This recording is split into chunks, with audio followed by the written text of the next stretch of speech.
ভাবছেন কাঁটা চচ্চড়ি আবার কেমন হবে, গলায় লেগে যাবে কিনা? না, গলায় লাগবে না, কিন্তু মুখে অবশ্যই লেগে থাকবে।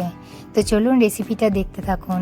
মাছটা প্রথমে ম্যারিনেট করে রাখলাম, তারপর একটা জায়গায় সর্ষের তেল দিয়ে সেখানে দিলাম শুকনো লঙ্কা, জিরে আর দিলাম এই তেজপাতা। ভালো করে নাড়াচাড়া করে ওই তেলেই মাছটাকে ভেজে নেব। মাছটা অল্প একটু ভেজে তুলে নিলাম।